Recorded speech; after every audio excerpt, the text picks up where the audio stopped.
Bola raz jedna starenka a tá šla na pole pozberať kapustu. Vracala sa okolo jaskyne a uvidela v nej 12 mesiacov. A to boli 12 mesiačikovia. Mládenci starenku oslovili. Starka, povedže nám, ktorý mesiac v roku je najkrajší. Všetky sú pekné, odpovedala im starenka. V januári padá mäkký sneh a vo februári je zas svieži vzduch. A tak vymenovala všetky mesiace a pri každom spomenula, čo sa jej na ňom páči. Mesiačikovia povedali. Dobrý si ty človek, starenka, poď bližšie a podaj nám šatku. Odmeníme sa ti za to, že si každému z nás povedala milé slovo. A nasypali jej za plnú šatku, že ju ledva zaviazala. Pekne vám ďakujem, povedala starenka mládencom a vrátila sa domov. A doma povedala deťom.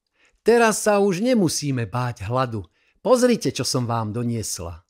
Rozviazala šatku a vysypala na stôl hodnú kôpku zlatých dukátov. A bolo im všetkým dobre.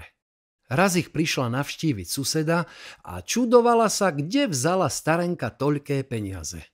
Dostala som ich od 12 mesiačikov, prezradila starenka susede a porozprávala jej, ako sa stretla s mesiačikmi.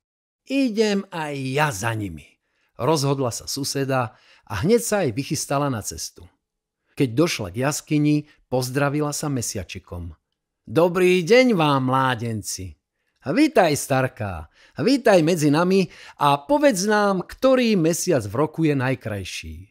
Ktorý je najkrajší? Rozmýšľala suseda.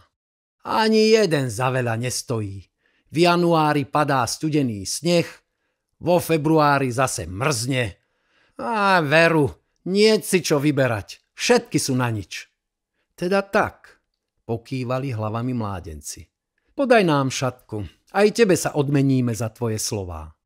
Suseda im podala šatku a oni jej do nej nasypali kopcom, že ju len horko ťažko zaviazala.